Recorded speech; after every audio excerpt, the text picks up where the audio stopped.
So Little Nightmares 2 is about a boy named Mono. He finds this girl named Six in a cabin, and I'm gonna get to the actual discussing, but for now I'm gonna explain to you the plot. You play as Mono. You are on a journey to shut down the signal tower, and you are going to stop at nothing to get there, but you're not very strong as a kid, and that's kind of what the developers I think were going for. Is like, you know, when you're a little kid, you really don't have that much power over anything, and there's like all sorts of stuff that you just have no effect over. In Little Nightmares 2, there is a common theme throughout the game, or several themes if you will. The first theme is the door. Now, kind of like Cold War, there is a constant door that has something hidden behind it, and it's a recurring mystery throughout the entire game. Now, my main theory on this is that the kid we play as right now is actually the Shadow Man. My main thinking of this is that he kind of just pops out from a TV out in the middle of nowhere, and since it's so far from the city, it's kind of like Lord of the Rings, how you got the ring wraiths, and whenever they die, they go back to Barad-dûr, and they gain strength until they can take physical form. This is the Static Man coming back as a child, while the current Mono, that isn't this one, is actively in that little dimensional room, currently becoming the Static Man, and I'll get to that in a bit. Now, one thing I've noticed about this game is that you find a bunch of glitch remains, or little, like, glitchy entities that resemble children, and lots of people seem to think that the glitchy remains of the children are people that the Static Man, or Tall Man as most people call him, but I like the Static Man better because, well, calling him the Tall Man seems a little non-progressive, because if we're just gonna call him, like, based on his figure, why aren't we calling the janitor from Little Nightmares 1 Long Arm Guy, or the teacher Long Neck Lady? You don't see anyone calling them that, but somehow we only came up with the name Tall Man, so I decided to call him Static Man, since he comes out of the TV.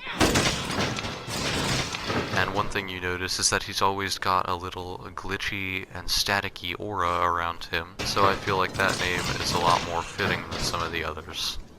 Anyways, back on the topic, one thing I noticed about the Static Man is that he only ever gets free when Mono sets him free, and we're finding glitchy remains even before the Static Man gets free.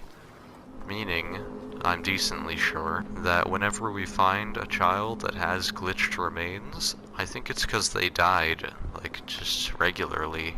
Now, one thing I did notice is that when the Shadow Man takes Six, her remains stay and follow Mono around, meaning that Mono can see the spirit of all these children in glitched form, because you never notice Six being able to see any of these glitched remains of the children. You only ever see Mono interacting with them and somewhat absorbing them, almost.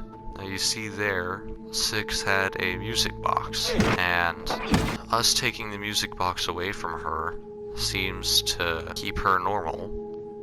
But later, when she is taken by the Static Man into his own time-bending dimension, she is stuck with another music box, and she slowly becomes deformed as she gets older. One thing I found particularly interesting is that most people were saying Six might have just ended up becoming that monstrosity no matter what, since everyone, as they get older, seems to become more deformed and unnatural, like how Mono becomes abnormally tall and can use his powers. The only problem with that is that Mono stayed somewhat normal while everyone else has some sort of deformity, like how the Hunter looks human-sized.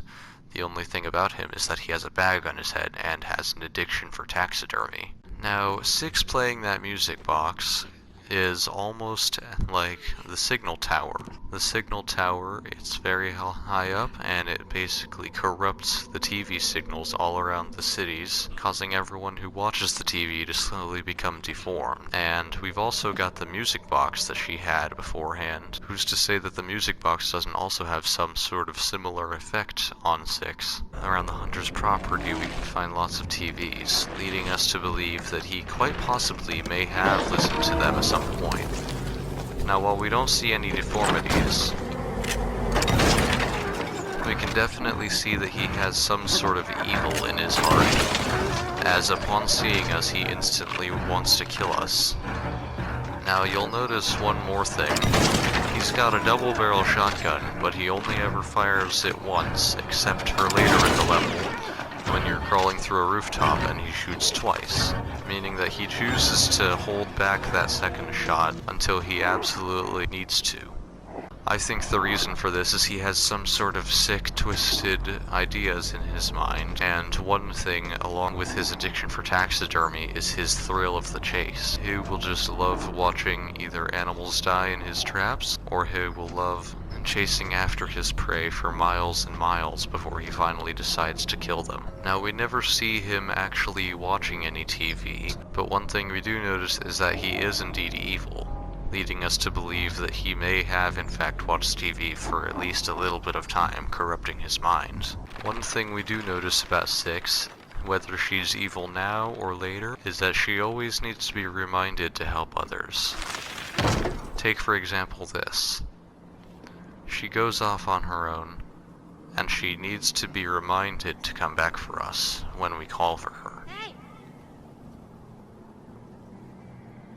She only just now thought of trying to catch us when we actually requested, meaning she didn't have that in her mind from the start. And she would have very easily left us and just gone off on her own had she not known that we could have been used for later on. One thing we can take notice about the Static Man is he has his own little dimension where he got stuck. It's a time-bending dimension, which is why he appears elderly, same reason why Six is somehow much older by the time Mono catches up to her. Now, one thing we notice is that if Six really has been this old because she was in the time-bending dimension, that means that she has been listening to this music box for God knows how long, and it could be a clue as to how she got so deformed and evil. As you can see here, she first is docile almost, as she just wants to take the music box and keep it away from anyone else who wants it. And she even seems to recognize our character as he calls for her. But one thing we do see here is that when we try to break the music box, she has no effect, but when we actually hit it, she seems to get a little angry. And she even goes as far to hurt Mono. One thing we can notice that was actually a theory I stumbled upon is the fact that she has such long arms may very well be to the fact that something she has been doing all those years she's been in here was just cranking the little music box and playing with whatever she could find laying around while she was trapped here. Just like how the janitor, who also had long arms, appeared to be mostly doing work that involved reaching high places and moving things around a lot. And we see a lot of people in this universe having deformities having to do with what job they had or what they've been doing all that time. And just like the butler in Very Little Nightmares, who had a very hunched over back, but was given telekinetic abilities so he could at least move things around. Now we see here that she is trying to protect the music box, and she even goes as far to hurt her so-called friend when he tries to get close to it. One thing we can notice is that every single time we hit the music box, she seems to feel some sort of pain. Now, this can be one of two reasons. That device has somewhat connected itself to her and is giving her some sort of evil thought and recognition towards Mono because he attacked the music box, which is now part of her mind and taking over her. Or it is simply because she has built up a great affinity to it, as that has been the only thing she has had anywhere close to a friend, as the who knows how long years that she's been stuck here. If she saw her other friend, surely she would be willing to forget about that little toy, so I'm going to assume that the first one is what is happening. It has somewhat connected itself, and it keeps the evil thoughts going through her, and it has caused her to be thinking in a completely backwards way as to protect the box, almost like a Davy Jones locker in heart sort of situation. As you can see here, she appears more sluggish the more we have attacked the box. The only thing she can do now is to brush us away if we approach it, and it is trying to override her mind, keeping us out of it, which is why she will back off when the memories of us calling her for help flood her mind when we do. The looser the thoughts of her mind become, the stronger we get, and she slowly becomes a better person. But that doesn't mean that she is still the complete normal person we're known to be seeing. Now, we've seen her do some questionable things in the first game and also this game, like when we burn the doctor and she warms her hands on the ash fire. But as you could possibly see, there were fragments of the box that still existed, meaning that there might still be shreds of evil living in her, which caused her to do the horrible things that we see her do at the end of the game. And what with the fragments of the box, or fragments of evil in her mind still being there, she may appear all fine, just as the music box appeared broken, but until it's completely gone, it's never gonna be the same. Now there's another theory to this, which is this is the first time she's seen his face without a bag on it, and she sees the Static Man.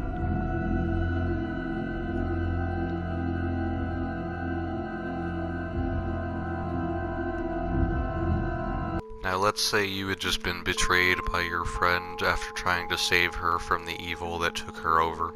You'd probably think about that betrayal for a long time, wouldn't you? Mono sure did. In fact, he waited there so long thinking about that betrayal that eventually it was here in this room that Mono would wait, and he would slowly become more and more angry that he had been betrayed. And he had waited there for over 60 years because of that betrayal. So when Mono first lets him out after all that time, what do you think the first thing he would ever do is? As you can see here, the residents of the world, they are dependent on TV. Almost the same way the Six was dependent on that music box. Which is why when this guy loses his TV time and falls through the floor, he tries to regain the amount of time lost by crashing into the TV, or at least by running at it fast enough to make up for lost time. One thing we can also see is that, let's say we interrupt one of these guys' TV time. They do this.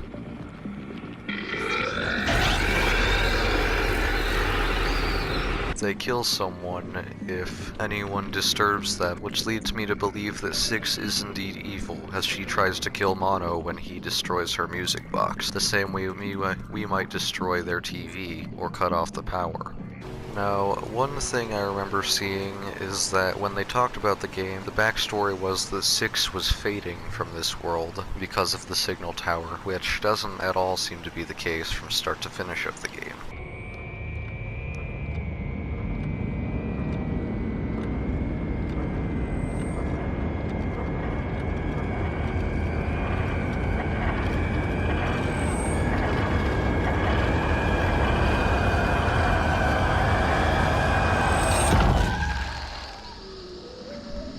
As you can see here, now that Mono opened the door, his other self that was trapped in said dimension is now free to travel however he wants with all the gateways, aka televisions, that are around.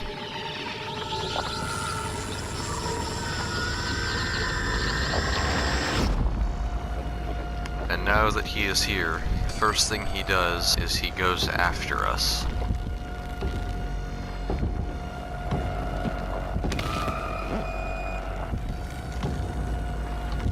Now, Mono being Mono, he knows where he's gonna hide. He lived through that day already. And one thing he also knows is where Six is. I think that after all the time that Shadow Man stayed in his own dimension, he slowly grew to hatred for Six until the day he was set free to exact his revenge on her. One thing we see about Mono is the fact that he can in fact travel through TVs the same as his older self, but he can't choose where to go, or to stay in the dimension. He's instantly put to wherever the nearest television is.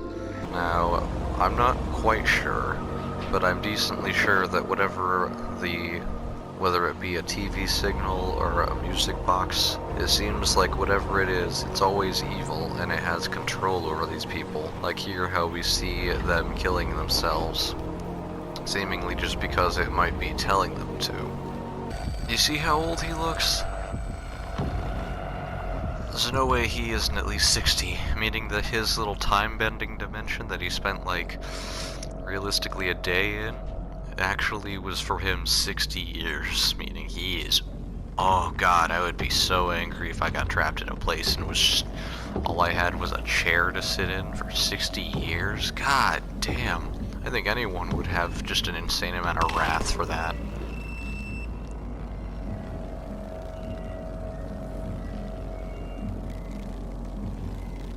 And here's the issue with being 60 years old. With him being that old, honestly, like, you know, he probably forgot a few things, which is why, like, you know, we try to save Six. He realizes that if we save her, she's just gonna betray us, leave another version of him to wait another 60 years in that dimension. So he's trying to keep us from saving her. But he realizes that as long as we exist, we're gonna try to save Six, meaning he's also gotta put a stop to us, which is why he's actively trying to catch us. You see how Six is kind of walking around? I don't think that's like ghostly Six or anything, like she's still alive, she's just looking at us from the other dimension. I'm pretty sure that's her soul. She is in fact dead. The real Six, like, fully died. And that's why in Little Nightmares 1, she is so questionable. Like, she constantly eats, like, you know, the gnomes, and she, like, does all that evil stuff. And every time anyone tries to hurt her, she usually ends up killing them, or at least leaving them in a worse position than they already were, like how the janitor, she cut off his arms. She kills the geisha lady and eats her. She gains those powers. And I'm gonna wrap up the video with my final explanation and the end of my theory, with just one kind of shocking thing here. Now you guys are probably thinking that since this is a whole time loop thing, that there's probably multiple monos, like, you know, thousands, hundreds of thousands. The way I see it, there's only two. There's this mono, and then there is Static Man mono.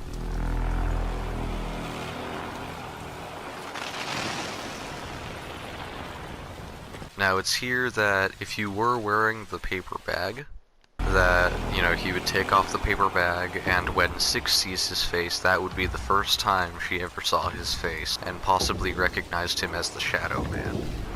He is basically a TV screen. Now pay attention here.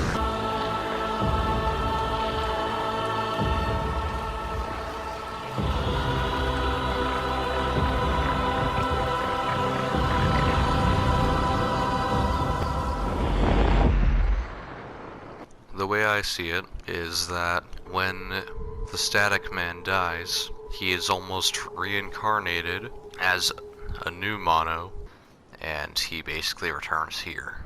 Kinda like what I said in the beginning of the video. But that's just my theory, a brave theory. I hope you guys enjoyed the video. Be sure to comment if I missed anything on my theory, and I will be sure to, you know, hopefully keep bringing you guys enjoyable content. I will see you guys in the next video, and goodbye.